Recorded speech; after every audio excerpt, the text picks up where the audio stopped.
Good evening, ladies and gentlemen. We are so happy that you're here today. I am Ellen Pleasance Banta, but most people called me Nellie. And I am Lucinda Pleasance, though most people call me Lucy. We are daughters of Frank Pleasance and Sally McCarty. I was born September 5th, 1856 in New York. And I was born March 7th, 1866 in Virginia. I reckon you're wondering how we ended up in Wisconsin. Well, like many people of the time, our family's story was deeply affected by the Civil War. We had been living in our mother's family home in Riverly, Virginia, on the banks of the Potomac River. Father was transferred to the office of the Adjutant General in Richmond. The Civil War was difficult for our family, as it was for much of the South. The destruction from the war was overwhelming. Our family homestead burned after the summer drought, and we needed to start over.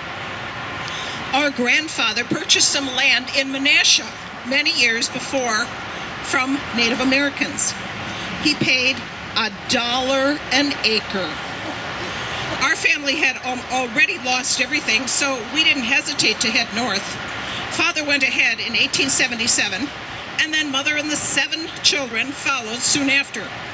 We lived in a grand house on Doty Island over on Namath Street. Now, just a little tidbit of information. Namath is a Native American word that means welcome. I was still school age when we moved here, so I attended Menasha schools. I graduated from Menasha High School in 1884. I was one of 5 graduates that year. It wasn't always easy being a Southerner in a northern school, but I managed. Well, by the time we moved to Menasha, I was past school age, and I had been taught by my governess in Virginia. My interests were in poetry. I had a poem published by Scribner's Magazine in 1877 and other magazines such as the Atlantic Monthly, the Youth Companion. I was also invited to write a poem for the Menasha Literary Society, a group of young people who believed more attention should be paid to literary matters. That was a cause I could truly support. I wrote a poem that marked the dedication of a new hall space for their meetings on April 25th of 1878. I remember how you loved to read and write. That's how you learned about the free library movement in Wisconsin, right? Yes, I gathered a group of Menasha citizens in November of 1895 at the National Hotel. We discussed starting a public library in the community. Elisha Smith spoke in favor of the project and helped with the funding. I was elected president. I was.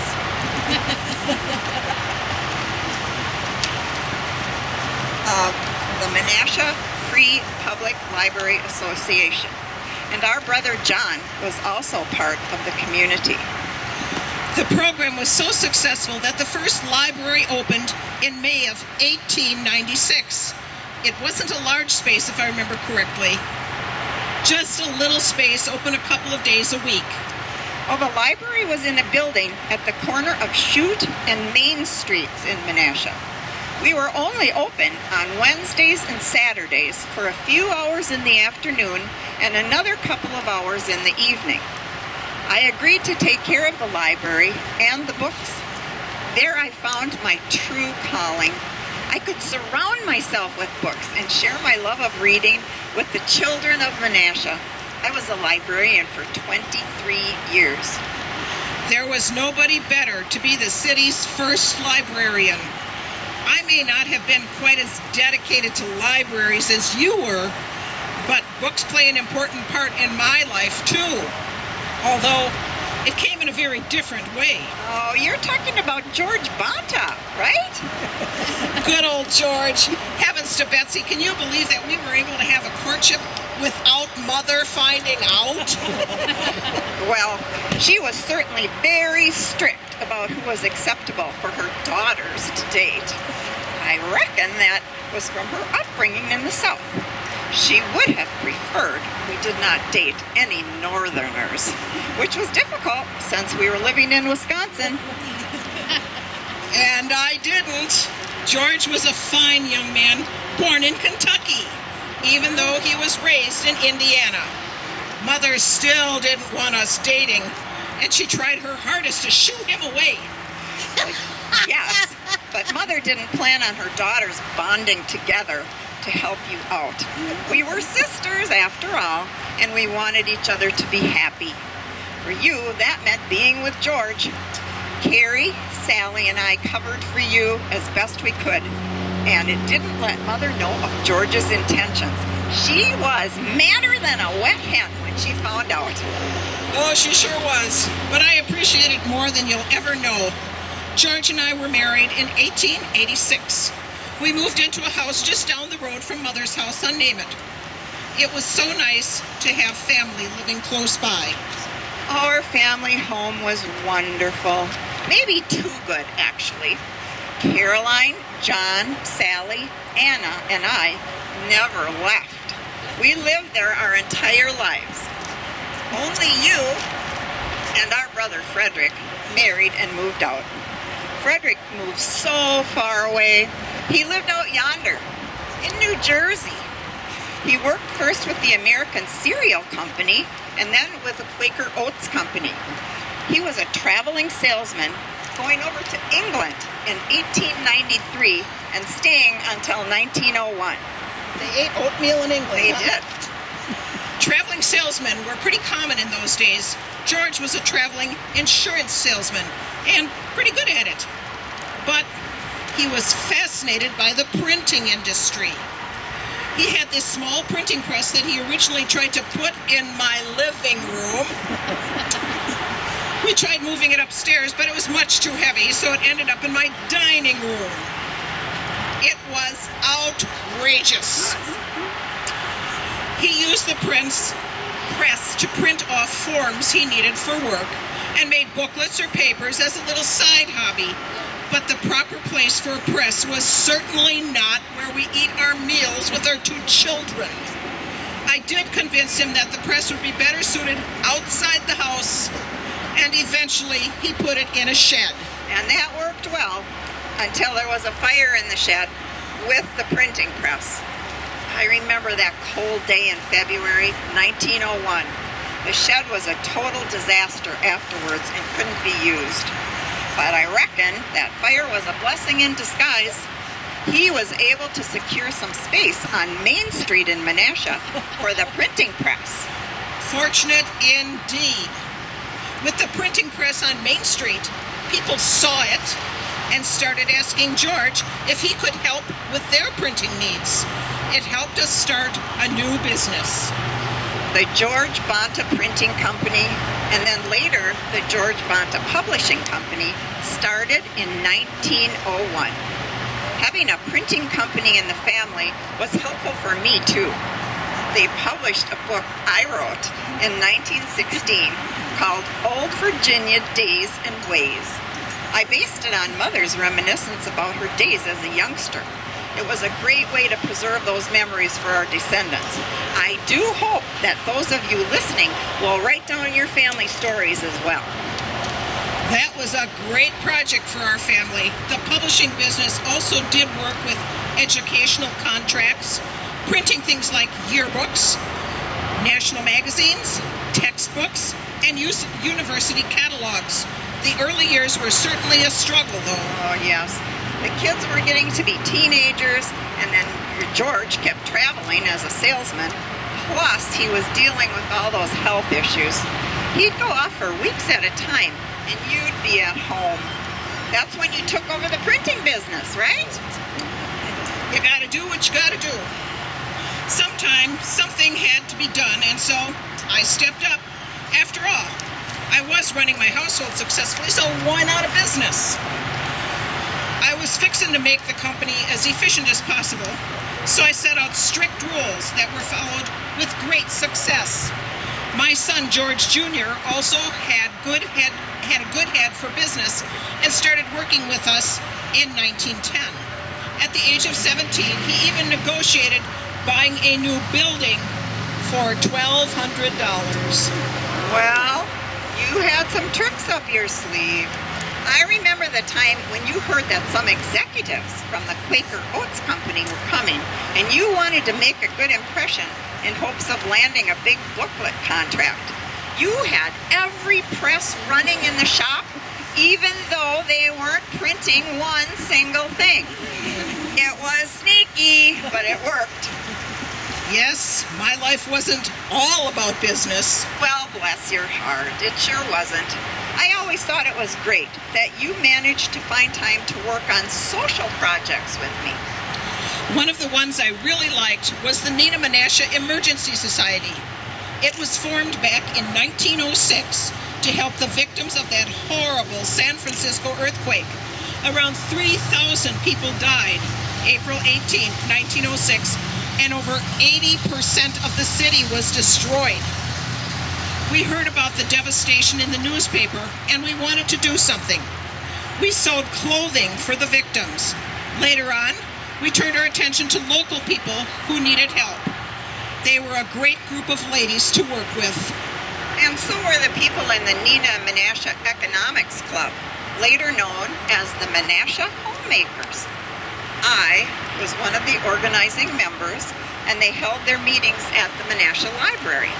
We talked about the library, topics of local interest, and always had great entertainment like soloists and poetry reading. And we can't forget the Neenah Menasha Visiting Nurses Association. I partnered up with our sister Ann to be one of the founding members of the VNA. We wanted to make sure people in Neenah and Menasha could be seen by a nurse even if they were unable to leave their house. Lucy, you served for many years on the board of directors. The first full-time nurse we hired, Ida Heinke, was so tough that on cold or snowy days, she would walk to her patients to spare the horse. Well, Ida was a great nurse for the VNA, and she sure had gumption. We were certainly very busy ladies. I also had time to attend meetings from the Women's Tuesday Club in Neenah, the Monday Evening Club in Menasha, and the Yesterday, Today, and Forever Book Reading Club. But eventually, my health forced me to step back from some things. We were all very sad when you had to quit at the library. Well, it was very sad for me. I reckon the library work was the most important part of my life, and I loved every minute of it. I remember I wanted to make sure that everyone in Menasha, even the newly arrived German and Polish immigrants, had a chance to read books. So our library carried books in their native languages. We also had space for their children to come and read. I remember many days when young children would be waiting for me on the steps of the library. I always put some new books out on the low shelves just for them. They were so excited. I so very much miss seeing their happy, smiling faces when I had to retire.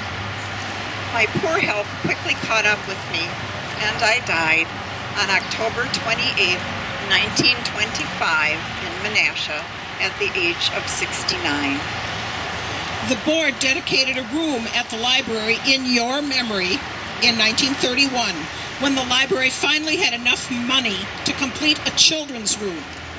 Our family donated a painting of you to be displayed in the room.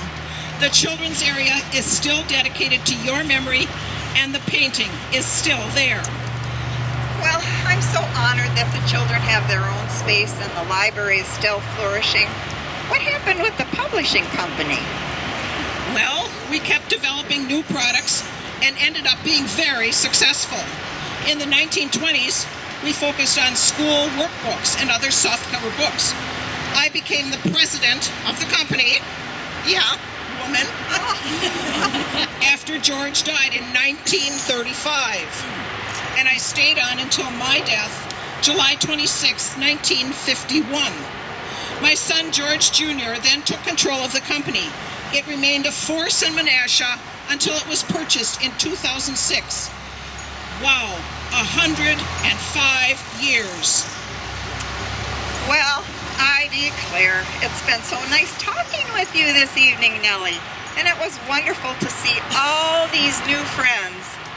I hope you'll find time to read some books, all of you, and visit the library as soon as all of them are open again. Thank you. Thank you so much for coming tonight. Good evening. I'm Jeff Heimerman. I think I just said that. I want to point out one thing. 125 years ago, and a fortnight, John Roberts died. So July 9th, 1895. And it just happens that we're here a fortnight after his death. Greetings, everyone. This is my favorite time of the year, summer. People in Wisconsin know a thing or two about winter, but our summers just can't be beat. It's the perfect time for vacations and taking time to rest and relax.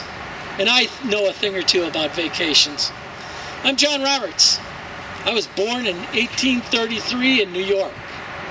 After the Civil War, I decided to move west. You see, I was a hotel man, and I was looking for the perfect place to set up shop. I first went to Newark, Ohio, and then to Columbus, Wisconsin. I ran hotels in both cities, but I just wasn't satisfied. In November 1870, I moved to Menasha, where I was the first proprietor for the brand spanking new National Hotel, downtown Menasha. I always made sure any hotel that I was running was well kept with fine furnishings, and the National was no exception. Our grand opening was scheduled for November 24th, 1870, which happened to be Thanksgiving. We didn't have the best turnout, but I don't think it was entirely our fault. There was this speaker over there in Neenah at the Pettibone Hall that evening who really drew a crowd. Perhaps you've heard of her. The name is Elizabeth Cady Stanton. Oh, yeah. She was one of the key members of women's suffrage movement. But back at the hotel, the National was conveniently located a few blocks from the railroad station in Menasha. Businesses in the area were really starting to boom. The National could accommodate 70 to 100 guests at a time.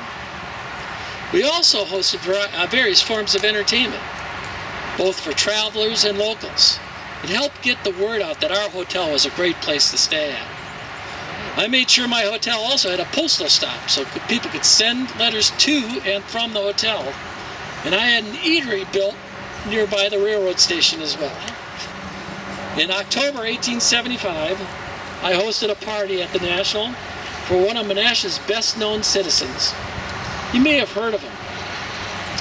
Elijah Smith, or E.D. We also called him Elijah. He owned the Menasha Woodenware Company, and he and his wife decided that they'd like to celebrate their 25th anniversary at the National Hotel. We spared no expense for that party. The Smiths wore their wedding attire. It was a great party. I believe Elijah, by the way, is also speaking by his grave tonight, so if you haven't seen him or heard him yet, make sure you visit him when you get by his stone. After the party, I started to think maybe the National wasn't big enough for me either. In 1873, I had circulars drawn up that talked about the fine Menasha scenery and the nearby lake that was ideal for fishing. But the more I promoted the area, the more I realized the location was part of the problem. Sometimes it was hard to get a rowboat from National to a suitable fishing spot in the river, and a lot more effort to get it to Lake Winnebago. There was also some effort needed to get a steamboat. I started to wonder if there was a better location nearby. And of course there was, otherwise the story would end. In 1875, my family and I moved to Neenah. You see, the Doty property, including the Grand Loggery and a lot of land, was available for purchase. One look was all I needed. This was the perfect place for my dream resort. And at the time, it was right for me to go into business on my own. Our new property was right on the edge of Doty Island, on the southern edge, going right out to the lake, with access to the river and Winnebago. You know the Grand Loggery, right? Maybe you've heard it called Doty Cabin. Yeah. It was built by James Duane Doty, the second territorial governor of Wisconsin, when he retired. Governor Doty also loved the views and the access to the water. The Grand Loggery was nice, but it was not big enough for my dream. I had to hire an architect, and I chose the best man in the area, William Waters, out of Oshkosh. I wanted a big hotel, like the National. We decided to build a 2-story hotel with verandas facing the river right next to the loggery. It took us 2 years to build it, but by 1877, the Roberts Resort was open for business. We had 35 rooms, all grand and beautiful. We had rowboats, and our guests could catch as many fish as they wanted. Steamboat excursions could come right up to our dock to pick up our guests. We could use the Grand Loggery as a rainy day house where guests could play games or just sit around and relax. Later on, we'd also use the loggery as the kitchen area for our guests. My wife Martha played an important role in our hotel. She was in charge of the food and did a fantastic job. We had animals on the resort, including horses, cows, and chickens. Martha helped to take care of all that, plus our 3 children. Each one of our children were born in a different city. John Jr. was the eldest. He was born while we were in Ohio. George was born in Menasha, and Stella was born in Neenah in 1879, 2 years after we opened the resort. We lived on the property year-round, but the resort was typically open only during the summer season, which for us ran from May to November. I wanted to share with you what a newspaper wrote about our resort. This is quotes. One of the most charming resorts in Wisconsin, a state noted for delightful summer places in which to recreate and rest, is the ever-popular and well-managed Roberts Resort at Neenah. The green lawns, the shady trees, the cool breezes, the pleasant, comfortable hotel, the gentle flowing river, the peaceful scenery of lake and wood, all combined, quiet and soothe the tired nerves of feverish humanity. 1870. In the rush and wild scramble of daily life, much of the beauty of life is missed. Take a day off and visit Roberts Resort. Enjoy the scenery, the black bass fishing. You will be welcomed and will enjoy the day, and it will do you good. Yeah, I wonder who wrote that. Sounds wonderful, doesn't it? Well, we were also known for our mineral water. The water from our well was described as invigorating, even curative. Some visitors, especially from the south, would ask us to send them water by express. Our resort was also well known for entertainment, especially the parties. Tell me, aside, why can't I find any pictures? On Saturday nights, we would have fancy dress balls. The people of Neenah and Menasha would come to mingle with our guests and the locals dressed up. We would have other dance parties, plays, and orchestra music as well. There was always something fun to do at the resort.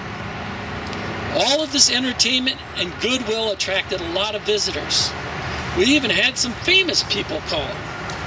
We entertained President Lincoln's son, Robert. Oh. Civil War generals such as Phil Sheridan, Anson Stager, and Martin Beam, too. George Pullman of the railroad car fame, the Pullman cars, he came all the time to our resort. And James Hill, a railroad financier. In 1885, we expanded the resort by building some cottages. This allowed guests to have more personal space while still enjoying all of the amenities of the resort. It was a great addition for us. Also, the Federal Corps of Engineers decided to widen and deepen the river channel between Doty Island and Riverside Park. That allowed larger steamboats and ships to use the river and Lake Winnebago, which meant improved river access for us as well as better fishing. The expansion wasn't entirely good, however.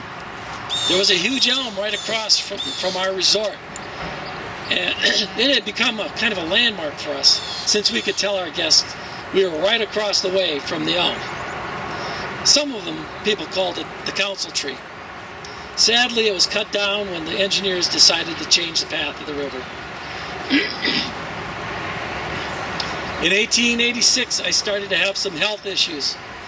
Martha, Stella, and I went to Florida that winter to see if the warmer weather would help me get past my asthma. It worked for a while, but I much preferred to be in Wisconsin. Martha went back to Wisconsin in early March to get the resort ready for the summer. I gave up on Florida and I went to Georgia in April.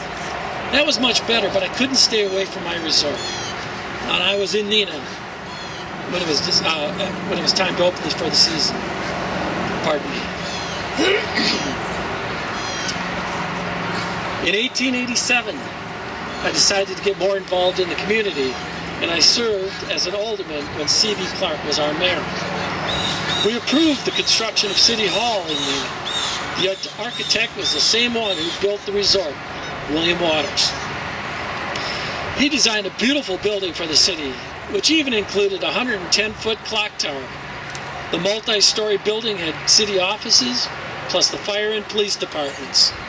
We even had 4 jail cells in the building. Everything was going well at the resort, but I can't say the same for my health. I was still struggling. July 9th, 1895 was my last day living on this earth. I'm not sure exactly what happened. I either had a stroke and fell down the steps, or fell down the steps and had a stroke.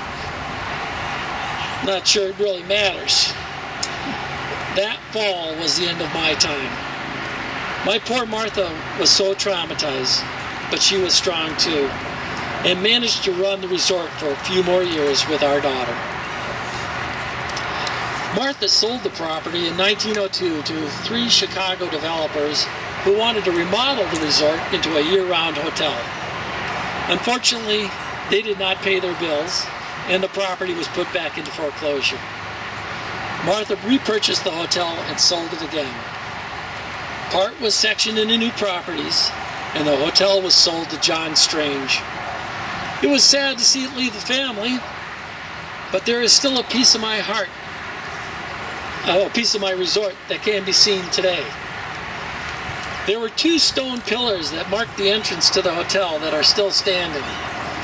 You have to see if you can find them on East Forest Avenue. Thank you for visiting me. Thank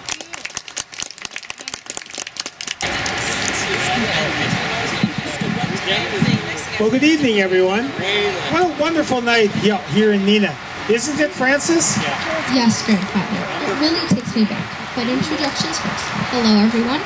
I'm Frances Whiting Bassett, daughter of Frank and Bessie Whiting.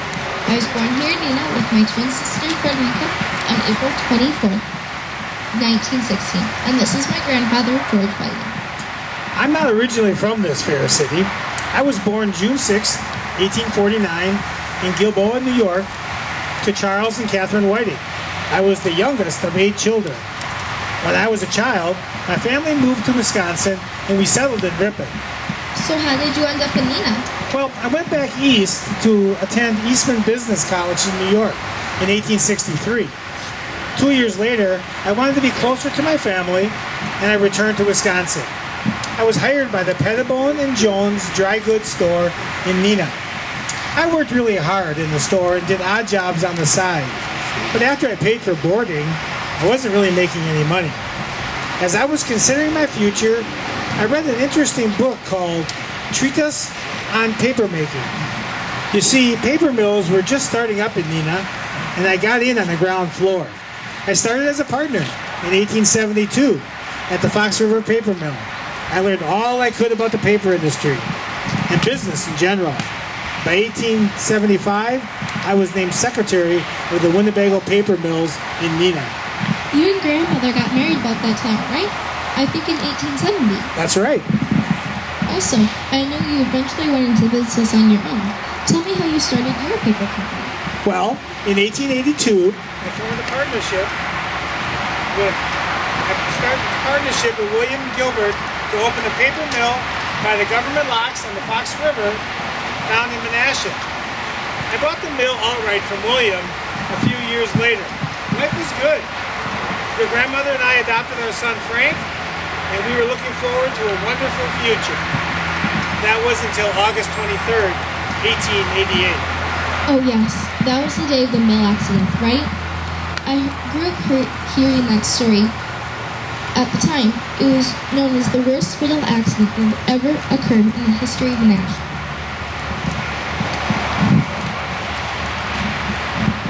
I know you don't really like to talk about it, but could you tell these folks some of the details? Well, it was awful. The Oshkosh Daily Northwestern described the scene as death's bomb. It started out as a small fire, which wasn't that unusual in a paper factory. Typically, someone on staff would put it out, or the fire department would come take care of it. Well, when this fire started that night, a crowd of people gathered to watch it. We didn't know that a nearby rotary bleaching drum was filling with steam from the fire. There was no way for the steam to escape, so the drum exploded. It shot out of the factory, went through a neighboring office building, and eventually landed on the train track. The drum was so large and so heavy, it just took out everything in its path. Unfortunately, 14 people lost their lives that night, and many others were badly injured. I went to survey the damage, but the scene was just so gruesome, I had to turn away. I can't even imagine the horror of it all. From the stories I've heard, the Neenah and Menasha communities really came together to help the victims and their families. That is true. The spirit and goodwill shown by everyone in the community was inspiring. And you decided to rebuild the mill on the same spot, modernizing it and making it better. Well, we were known for making specialty papers. We started out with writing papers and branched out from there. You made strong paper, those used for art, greeting cards, and my favorite, wedding and party invitations. Yeah, you sound just like your father. He loved having parties. Maybe we should tell the people about the boathouse. That was the best place to have parties. My dad, Frank, bought the property in 1929 when I was a teenager. My older brother and sister and my twin sister and I had so much fun there. My dad loved boating and yachting and parties. I'm sure you inherited your love for parties from your father. Didn't he throw some infamous get-togethers at the boathouse too? He did. When the Doty Tennis Club hosted tournaments in Neenah, he invited some of the tennis greats over. Pancho Gonzalez and Bobby Riggs. Sometimes he had come-as-you-are parties, where he would just call up some of his friends and invite them over to the party immediately. A few times, people came over in their pajamas. It was a hoot. Speaking of the Doty Tennis Club, you were quite a tennis player, weren't you? Yes, I played in singles and doubles division at the club in 1939. It was pretty fun to compete with world-class tennis right in my own backyard. I ranked in singles and in doubles. My partner Jeanette Bilo and I were runners-up. You were a fantastic athlete. You also did horse jumping events as well, right? Yes, sir. I loved riding horses. I was able to compete all over the United States, and Dad took all of his daughters on a trip to Hawaii and California in 1938. I learned how to hula dance. On one trip, I also got to play with Spencer Tracy and Buddy Rogers. Frederica and I owned horses and played locally as well. We had so much fun. Well, I'm glad you girls had such a good time. Your father loved his family so much. He also had a love of planes. You did too. I remember hearing about the aviation exhibit you attended with Dad back in September 1911. The one where the world-famous aviator Cal Rogers came to Appleton. Well, now let's be honest. Cal was your dad's brother, so we knew him before the exhibition. Of course, I'm just proud to have him in the family. But that exhibition also included a flying demonstration, right? Well, yes, and your dad decided he wanted to be a passenger in that plane. I was against that idea. I didn't want Frank to be hurt, but eventually I gave in. They stayed in the city, flying from the ballpark to the driving range. Well, on the way back, Frank Wendigale joked that he could drive back to the ballpark faster than the airplane could fly. Frank never could back away from the challenge. So he rode in the plane with Cal and raced the car back to the ballpark. The car won. That sounds like my dad. So did you get up in the plane? Well, your dad talked me into it. He said it was an easy ride, very smooth, much better than an automobile. So I took a 10-minute ride. Frank even convinced your mother to get in the airplane for a ride. We were some of the first people in the area to experience a plane ride. Of course, our family has a long history with aviation. I believe there was once a Whiting Airport, right, Grandfather? Yes, though not many people remember it now. A few years after the exhibition, an airport was developed outside of Appleton, off of Appleton Road and Highway 41. It was named after me because of all the philanthropic work I had done in the Fox Valley. The airport was used by North American Airways. Unfortunately, the airlines had to stop flying the mail stop route because of government regulations regarding mail stops in airports. Basically, my airport was too close to the one in Oshkosh, and it went bankrupt in 1930. Well, the airport may be gone, but Whiting Memorial Church still stands. Well, that's right. And it's all because of my dear, sweet first wife, Edna. She was the daughter of Oliver Babcock. The Babcock family originally came to Neenah from Fayetteville, New York in the mid-1860s and started a Baptist ministry here. He married Edna and I in the church on June 29, 1870. He left in 1873 to pursue ministries in Appleton and Omri, and then returned to Neenah shortly before his death in 1885. Edna worked relentlessly to make the Baptist congregation strong. Unfortunately, Edna died way too young in July of 1909. I had the mausoleum built here after her death. And to honor her memory and strong commitment to the Baptist faith, I donated money and some land off of Commercial and High Streets in Neenah in 1916 for a new church to be built. June 3rd, 1917, the church was dedicated as the Memorial Baptist Church in memory of Edna and my mother, Catherine Whiting. The church was very special to me as well. I was married in the Whiting Memorial Baptist Church in 1942. It was bittersweet because my mother had passed away. It was a beautiful ceremony, and I had the honor of wearing my mother's wedding dress. We had a reception at North Shore Country Club. Dad had remarried to Merle Stevens. Merle was a special lady. She sang on Broadway. They were happy, and so was I. I had met the man of my dreams, Robert Bassett, who was a lawyer in Green Bay and prominent in the legal world and Republican political circles in the 1940s. Well, speaking of politics, I was a big roller in my day, you know. I was mayor of Neenah in 1884 and 1885. I was also a delegate to the Republican National Convention in 1904. I was proud of what I could do in local politics, but my main focus was always on my businesses to ensure they ran smoothly both here in Neenah, Menasha and at our Whiting Clover Mill. You were also very generous. You gave money to Brooklyn College, Lawrence University, and Theta Clock Memorial Hospital. Well, a lot of that came from my estate. I wanted to make sure I helped the community even after my death. Your dad inherited most of the estate, but he also assumed responsibilities of running the businesses. It was a great responsibility. As much as he wanted to live a good life and have fun, I think he also wanted to make sure the company continued a great legacy. He also wanted to do something for the city of Neenah. In 1950, he did 20% of the boathouse to the city. Unfortunately, Dad died very unexpectedly during a trip with home in 1952 in Buenos Aires, Argentina. After his death, Neenah was given the boathouse. It was named in his honor. In fact, you can still visit our boathouse and have your own parties there. Wouldn't it be great to have one last party on old Doty Island? I so loved growing up there and living there. I lived a long and happy life, and I died July 17, 1930, at the ripe old age of 81. Hundreds of people came to my funeral, despite the oppressive heat that day. Sadly, I didn't live a long life. I just was 28 when I got sick in 1944 and didn't see to live another birthday, January 31st, 1945 in Maryland. My husband was serving in the military at that time, which is why I was there. At a small private ceremony, I was laid to rest with the rest of my family. But the family line prospered, so I hear. Yes, my brother George was the one who carried on the family name and tradition of running the company. It was in our family for 5 generations through 2014. The mill closed for good in 2016 because of the changing technology. At the time, it was one of the smallest and oldest paper mills still in operation.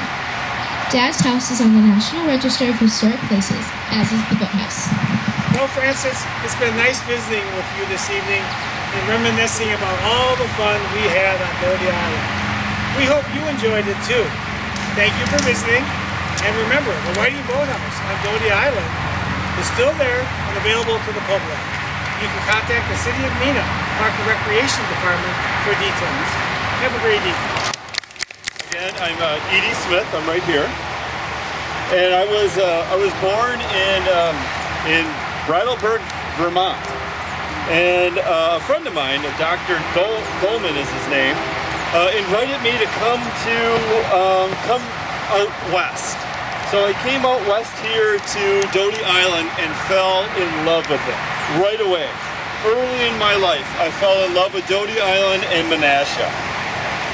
But I had to go back east. So I went back east, back to actually Rhode Island, was where I lived most of my life in my earlier years, even though I was born in Vermont.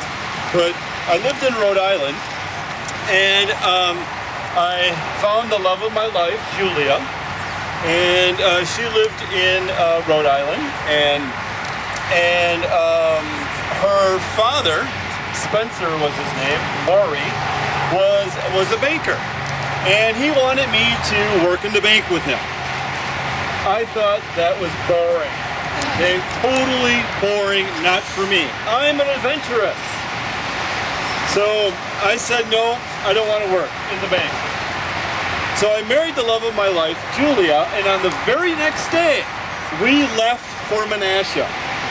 Now, this was in 1850. We got married in October of 1850 and worked our way to Menasha, taking every mode of modern transportation of the day.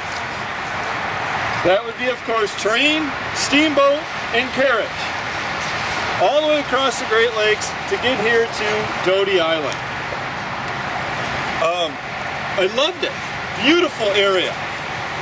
Well, when I got here to Doty Island, my friend, Dr. Dolan, and I, we got into a dry good business together.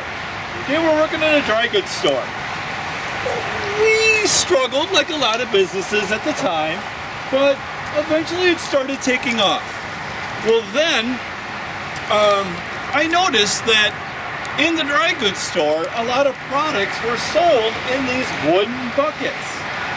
Barrels, tubs, all kinds of things were made from these wooden products. I was inquisitive. I'm adventurous. My wife is adventurous. I approached the guys who were making these pails, and they wanted to sell. So after 3 years of being here in Menasha, I bought the pail factory. And with the pail factory, I also worked in the dry goods store. Now, what I didn't know, the pail business is hard work. It's really hard work, and I did it mostly myself. Worked in the factory, I milled the wood, dried it out, made the pails, made the buckets. When I got a whole cartload, I would go throughout Neenah, Menasha, selling these pails, these buckets, these barrels, these tubs. Again, in the mid part of the 1800s, a lot of things are made out of wood that maybe you don't realize. Bathtubs were made out of wood. big butter churns were made out of wood. And of course, the number one product, Amazon shipped in wood barrels, okay? Wood buckets, pails, all that kind of good stuff. So once I got enough of them made, I would sell them to the farmers or to the millers. Now, as all of you know, here in Neenah, Menasha, Wisconsin in the 1850s, wheat was king. Wheat was what made Neenah, Menasha the Twin Cities. In fact, a little side note for you. Predictors in 1870 believed Neenah, Menasha would be the Twin Cities. What we think of today as the Twin Cities, Minneapolis, St. Paul, that's what predictors were saying Neenah, Menasha would be, that size out there. Unfortunately, there's a whole wheat thing that changed, and we're not getting into that. It's a whole different story. Come back next year for that one. Back to the buckets. So we're making these pails, and I'm selling them. And I started selling them, all over Neenah, Menasha, and then throughout Wisconsin. And then my hot market, Chicagoland. So we'd sell them as far as Chicago. And then we started in Illinois. So we sold all kinds of these buckets. But what really slowed the whole process down was there was no train that came to Menasha. There was no train that came to Neenah. And then in 1862, I finally convinced the Chicago Northwestern line to come.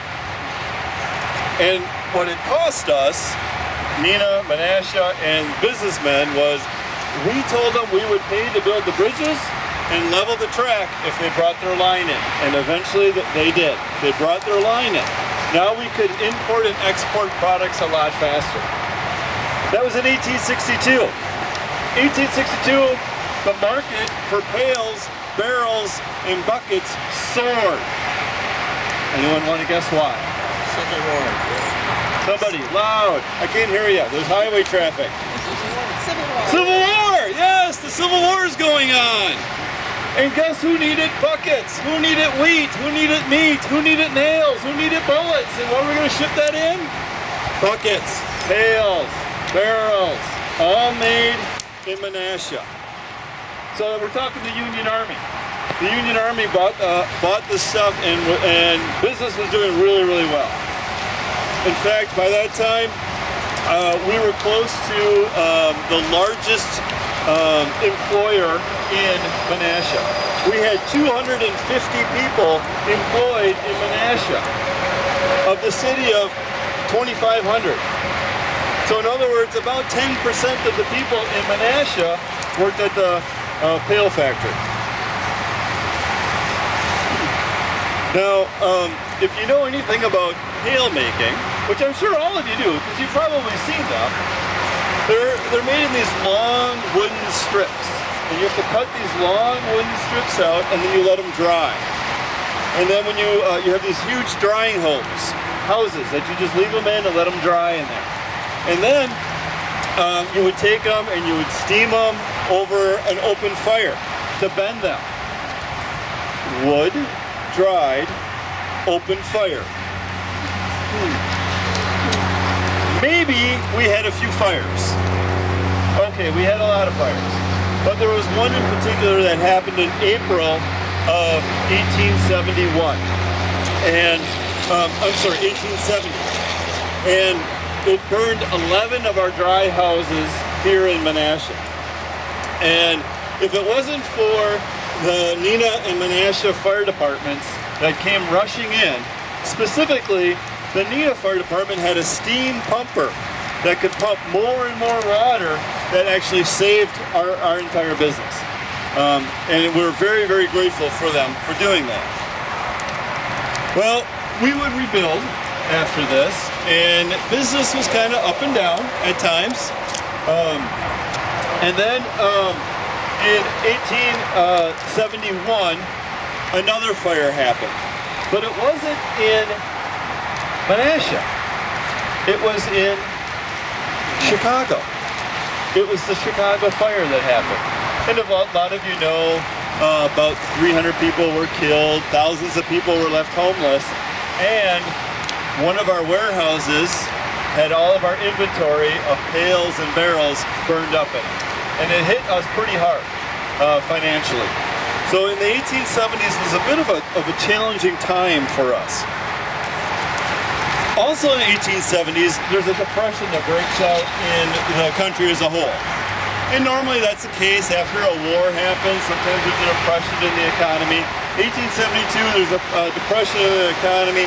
And my company had $250,000 in debt. I had to go into receivership. Well, I love my company. I love the workers. It was like family to us. So what I decided to do was go to my stepfather, or my father-in-law. Went to the father-in-law back in Rhode Island, Spencer Maury. I said I needed to borrow some money. He said, well, I'll tell you what. I will buy your business. I will have 90% of the shares in your business. I want my daughter and my children, or my grandchildren, to be financially sound. In fact, I'll give my daughter 2% of the business. You get none. We'll give you a job. Well, I decided to do that. He made the president of this new company, which he called the Menasha Woodenware Company, because I called it the Pail Factory. He called it the Menasha Woodenware Company. He gave it a new president, a baker in town by the name of Henry Hewitt. Henry Hewitt. That name sound familiar to anybody? Anyone live on the island? Is there a Hewitt Street on the island? Interesting. Well, Henry Hewitt was the president. I was the superintendent. And it took me about a decade or so, but I made enough money to buy the company back and own it again. And what did it, of all things? Candy, I tell you. Candy is the way to go. How is candy related to pails? Well, they sold it in pails, in buckets. And we had a unique invention that we would sell with our candy pails. That is a lid that locked to prevent theft. Our pails were so beautiful that the store owners would display the candy in our pails with our name on it. And with this locking device, the company took off. It took off again. And that's what perpetuated me to go back into the presidency. Well, let me introduce you to my family. I told you I have a lovely wife by the name of Julia. I have 5 children. We had 2 daughters who passed away in childhood. We have Carrie here and Mary. Carrie and Mary are my 2 children that never made it into adulthood. My oldest son, Charles, or CR, he's buried right over there in that large vault at CR, and his family is over there. I have another son, Henry, and he took the business out west. Timber is a big thing in this industry, so he ventures out west, and he passes away in Pasadena, and to be honest with you, I'm not sure where he's buried. My daughter, Jane, is buried right behind me here, and she married a casket. So this is her right here. This is my daughter. And I am buried right here with my lovely wife, Julia. So that is my family. Now,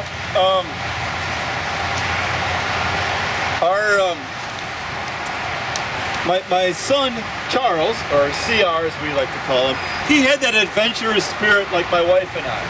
So he didn't want anything to do with the business.